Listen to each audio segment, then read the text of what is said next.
Bom dia, amigos e amigas, bom dia, senhores e senhoras. Obrigado a vocês pela presença em nosso encontro. Lembrando que hoje é domingo, dia 8 de outubro de 2023, e nós estamos aí respirando, áreas de guerra no Oriente Médio. E aí começa aí o pessoal fazer as suas falas, né? Agora sim é o fim do mundo. Ah, Jesus vai voltar. E começa uma discussão, às vezes sem sentido, transformando esse discurso em questões ideológicas, políticas. Esse pessoal comunista que está atacando Israel, eu ouvi isso numa rede social, estou até agora pensando o que esse povo tem na cabeça. Vai fazer o quê, né? E aí começa essas falas aí, assim, com certeza que é isso mesmo. Primeiro, nós temos que entender que esse conflito árabe, né, conflito palestino-judaico, judeus e palestinos, ou Israel, para ser mais sincero, Israel e os palestinos, é um conflito que nós sabemos que ele está acontecendo já há muito tempo. E nós temos consciência disso. E temos essa consciência claramente que a culpa não é de Israel e a culpa também não é dos árabes, do povo dos palestinos. Porque sabemos que aquela região onde hoje é Israel e a Palestina, dos palestinos, sabemos que é uma região disputada há 2 milênios, pelo menos, por 3 grupos religiosos. Eu falo 2 milênios, mas vamos botar assim, né, 1,5 milênio. Primeiro, por nós cristãos, a Igreja Católica, né, na Idade Média, fazia cruzada para poder tomar de volta o território que estava lá, né, sendo dominado pelos muçulmanos, recuperar a Jerusalém. Também os muçulmanos têm toda a preocupação, os islamitas, né, com aquele território como um território sagrado para eles. Ponto. E também para os judeus. Sabemos muito bem que no século XVIII, né, nós tivemos aí o movimento de 18 e 19, o movimento sionista. E aí eu agradeço ao meu professor Domingos, né, que falava sobre isso na aula de história, não esqueço mesmo, porque começou a criar-se a ideia que os judeus deviam voltar para o seu território. Nós sabemos que os judeus, durante a Idade Média, durante a Segunda Guerra Mundial, principalmente, foram perseguidos e condenados. E sempre a justificativa era muitas. E a gente sabe muito bem o que acontece na Idade Média, na Idade Média, né? O que aconteceu. E também o que acontece na Segunda Guerra Mundial com os judeus, sobretudo na Alemanha. Então, quando as Nações Unidas resolvem criar um Estado judaico, e aí cria, porque houve os otomanos deixaram de dominar a região, estava na mão do Reino Unido, e cria esse Estado, só que aquele povo que estava lá ocupando o território ia fazer o quê? E aí que está o nó da confusão. Aí os fundamentalistas cristãos, e também alguns fundamentalistas, dizem, não, mas a terra pertence aos judeus, pertence ao povo de Israel. Tudo bem, pertence ao povo de Israel. Porque foi dada a Abraão, porque foi dada a Moisés, porque foi tomada. E aí eu não vou entrar muito não, porque eu não quero me estender nessa fala aqui para a gente poder tentar entender esse conflito, entender um pouquinho, né? E aí você vê, literalmente, esse conflito, né, sendo aí arrastado. E teve o conflito da Guerra dos 6 Dias, teve o conflito não sei do que, e vai aí, e bomba aqui, bomba ali. E ontem, dia 7 de outubro, de acordo com as notícias, pela manhã, o grupo Hamas atacou, né, o povo judeu. A gente, quando fala do Hamas, que é a sigla em árabe, né, Movimento de Resistência Islâmica, é uma organização islâmica com atuação em toda a Palestina e tem uma orientação assim muito extremista, sunita, né, sunita, embora sabemos que os xiitas são mais radicais, e possui um braço político, e ele presta serviços sociais ao povo palestino, que vive em áreas pobres da região de Israel, região da Palestina ali. A gente confunde muito isso aí. A gente fica meio perdido nesse nosso mapa aqui. Então, a gente sabe que nesse grupo também tem uma organização armada. E eles são classificados como grupo terrorista, uma organização terrorista. Por quê? Porque há uma realidade de conflito. E aí a questão toda, eles lutam pela soberania da faixa de Gaza. Israel tem direito à terra. Os palestinos também têm direito à terra. E aí começa essa briga. E sabe quem sai ganhando com isso? Quem vende arma, quem financia a guerra. E a gente sabe naquilo que dá. Hoje eu não estou nem colocando aqui nossa parede, né, para poder fazer um fundo aqui. Estou com a parede aqui normal. Né? E a gente entra nesse contexto desde 1918, que a Primeira Guerra Mundial aconteceu, o Reino Unido tomou conta daquela região, como já falei, e cria um Estado assim judeu, sem prejudicar as nações não judias da região. Essa é a verdade. Há um aumento muito grande da migração de judeus, porque o sionismo é trabalhado e também acontece na Europa, né, o antissemitismo, como já falei no início dessa conversa. E você vê claramente essa colocação na terra que já tinha alguém morando. E você vê claramente que quando os britânicos transferem para a ONU o território lá em 1947, após a Segunda Guerra Mundial, e aí a ONU propõe uma partilha entre palestinos com território árabes, Gaza e Cisjordânia, e judeus, a região de Israel, sabemos que os árabes recusaram essa divisão. Alegaram que tomam conta da terra há muito tempo, querem fazer uso campeão. E reconhecer essa questão do Estado israelense e reconhecer o Estado árabe é um conflito político que está gerando a morte. Gaza, ocupada por egípcios, reduzindo seu limite, sendo demarcada lá em 1948.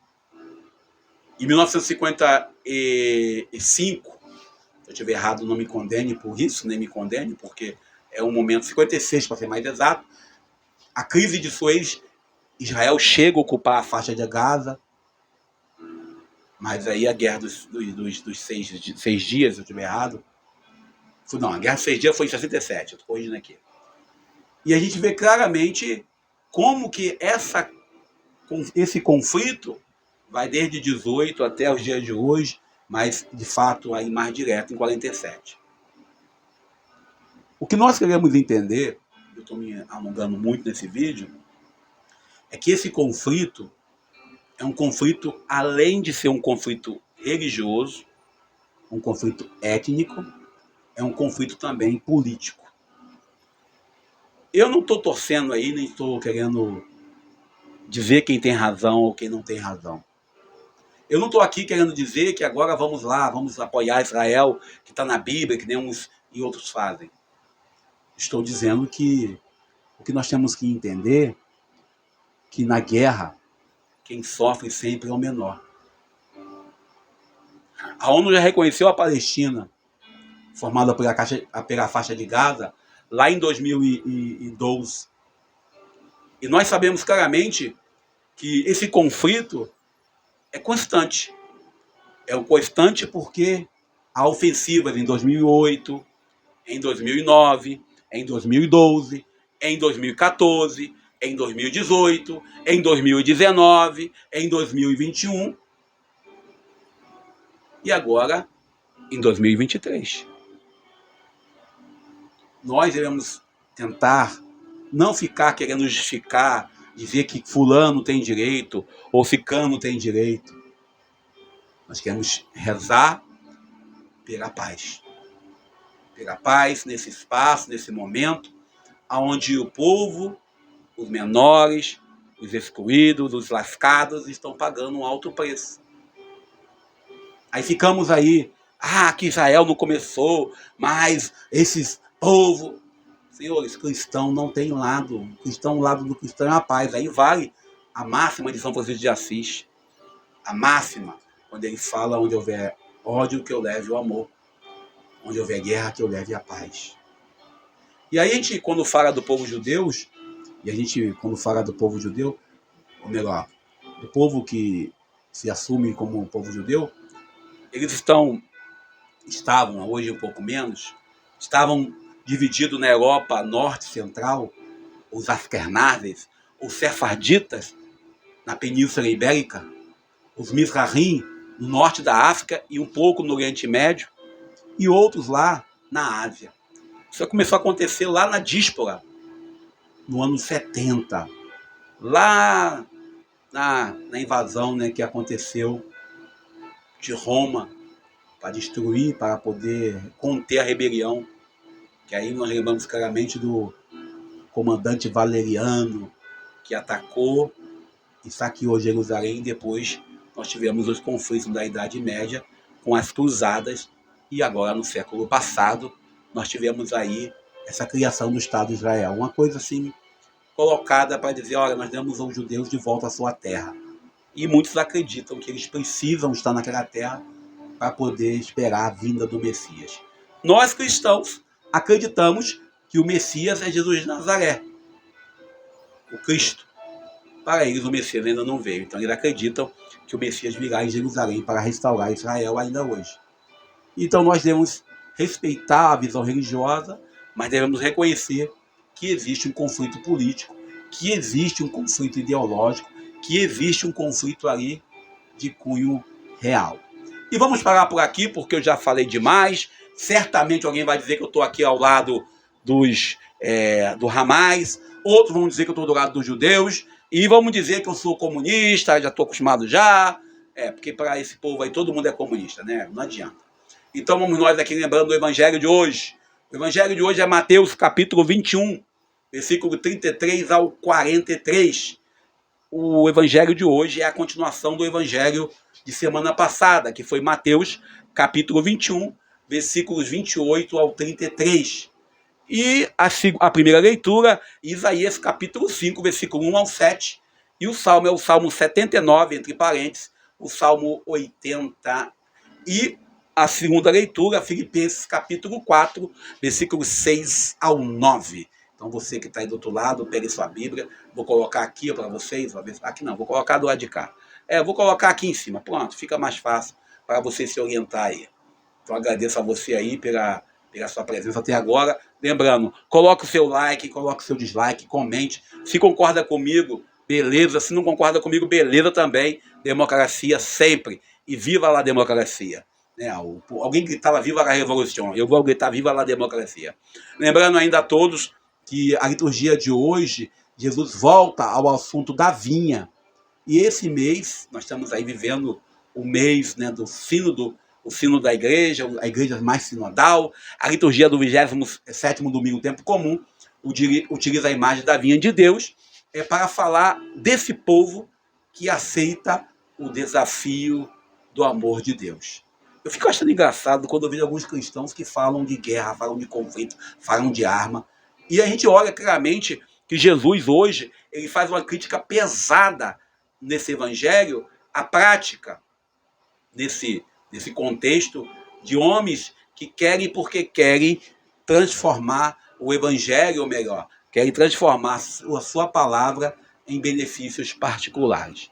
A crítica forte de Jesus aos judeus, aos líderes judaicos, certamente serve ainda hoje para muitos pastores, muitos padres, muitos ministros, catequistas, e serve para todos nós, que nossa prática de fé, muitas das vezes, ela foge do sonho de Deus. O benefício que Jesus traz da vinha, quando ele conta essa parábola da vinha, quando ele diz assim, olha, um vinhateiro trouxe aí para a gente, e aí ele coloca claramente essa história, não para poder, vamos dizer assim, colocar água no chope de ninguém. Ele traz aquilo ali dizendo, olha, vocês receberam a graça da vinha. Vamos lá agora, voltamos a Israel.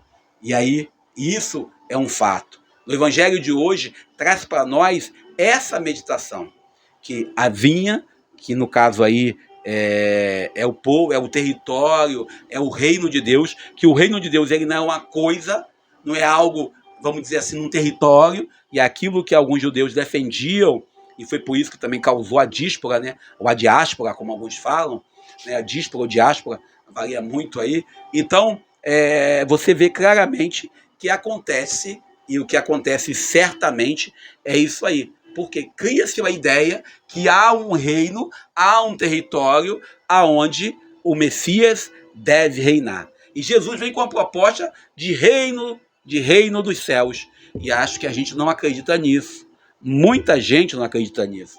Porque vem trabalhando com um território, com uma terra, com uma realidade palpável, publicando e pregando uma teologia da prosperidade. E aí, o problema fundamental nesse texto é a coerência que devemos ter com o nosso compromisso com Deus. Você ir na missa e fazer tudo errado, não adianta. Você rezar todo domingo, participar do culto, da celebração. O reino, ele é um espaço para trabalho. Também há aqueles também que querem apenas o benefício que pode dar, né, que pode receber. Todos querem um sacramento da Eucaristia, para quem é católico. Todos querem participar da Santa Ceia. Todos querem entrar na fila da comunhão. Mas para entrar nesta fila, é preciso comungar na luta do irmão. A vinha que nós estamos falando não é apenas um espaço geográfico. A vinha que nós estamos falando nesse evangelho não é um grupo específico. O nosso Deus, ele não compactua e ele não está disposto a colaborar com a injustiça. Ah, mas calma aí, gente. Fulano é tão errado e consegue tanto lucro, mas nosso Deus também, ele não trabalha com uma realidade de recompensas na parábola que alguns contam por aí do multiplicou 60 por 100. Ou 100, 1 por 60, 1 por 100. A parábola de hoje nos convida, antes de mais nada, a olharmos nossas práticas e os nossos esquemas de comunidade. A nossa facilidade em estar instalado. Olha, eu sou catequista há 30 anos, eu sou ministro há 20 anos, eu sou padre, eu sou bispo, eu sou pastor. E aí? E como que está a sua inserção no campo da missão? Como está a nossa inserção como cristão em nossa realidade? Como está a nossa prática real, o nosso, como disse, o nosso andar e o nosso falar como cristão nessa sociedade? Semana passada aconteceu a eleição do Conselho Tutelar e nós vimos muitas igrejas, e aí eu falo igrejas de forma geral, sendo usada para eleger esse ou aquele conselheiro. O nosso compromisso com Deus, ele não envolve aquilo que alguém me fala, você defende a luta de classe, quando você fala que você gosta e que você é adepto à teologia da libertação. Eu não disse isso. Uma teologia que não liberta, já dizia a dona Adriana Hipólito, é uma teologia que não nos serve para nada. Precisamos definir a nossa pertença. Não apenas ser tradicional participante do culto. Não é só entrar na fila da comunhão aos domingos. Não é só você rezar o texto e confessar todo dia. Não é só você ler a Bíblia e transportar embaixo do braço para onde vai. É você verificar bem como que você está trabalhando nesta vinha. Como nós estamos atuando nesta realidade. Os vinhateiros, eles assassinaram os empregados. Eles apedrejaram outros. E nós, às vezes, invocamos a religião como uma propriedade nossa. E nós, às vezes, queremos colocar valores.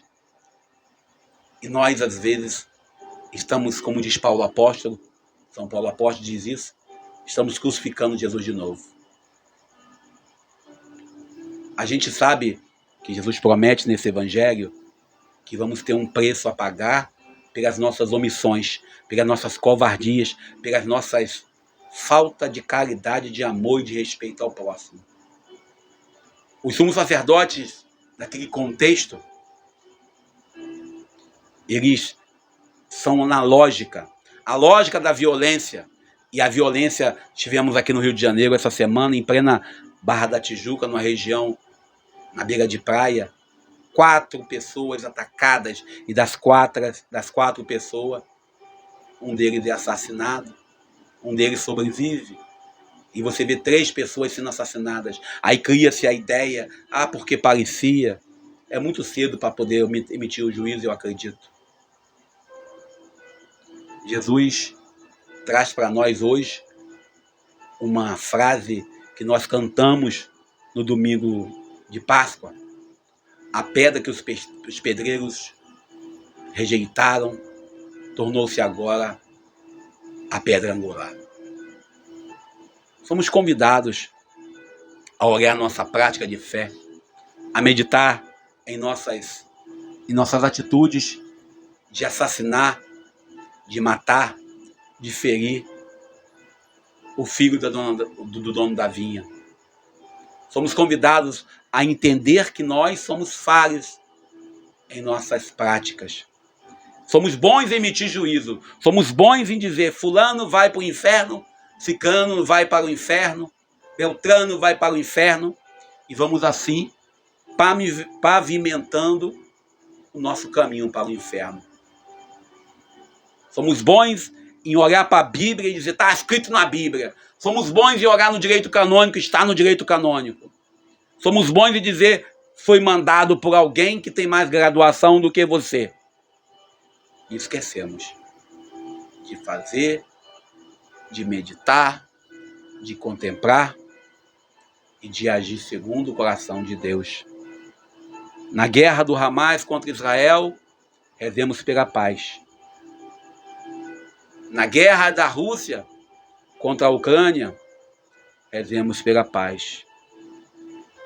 Sempre devemos estar do lado da paz, pois nós somos mensageiros, somos chamados a ser portadores da paz. E eu vou parar por aqui, agradecendo a você pela presença, pedindo a Deus que nos abençoe, nos ajude a caminhar na unidade. Hoje, dia 8, hoje, trabalhando, graças a Deus, vamos nós cumprir nosso trabalho, nossa missão, servir com amor e caridade todos. E sempre, como diria meu bispo emérito, Dom Luciano Bergamin, um sorriso no rosto. Embora eu não sou um homem de sorrir muito não, mas sempre manter o ânimo lá em cima. O Evangelho de hoje nos convida a sermos verdadeiros empregados. Que Deus possa nos ajudar a caminhar na graça e no amor. E eu vou ficando por aqui, pedindo a Deus que abençoe o povo de Israel, o povo que está lá no meio da guerra, que conceda a paz, que proteja os homens e mulheres, as vítimas desse conflito político, religioso e étnico. Deus nos abençoe e nos ajude. Bom dia. Até amanhã, se Deus quiser. Falta de 6 horas, estamos de volta aqui, falando com vocês. Segunda a sábado, apenas 10 minutos. Hoje um pouco mais longo. Então deixe seu like, seu comentário. A sua colaboração é muito importante para que possamos continuar produzindo. E se por acaso alguma coisa que eu falei que você não concordou ou que não foi aquilo que você aprendeu, pode comentar também. A gente está aqui para isso. Bom dia. Feliz domingo. Eu sou Daniel Nonato.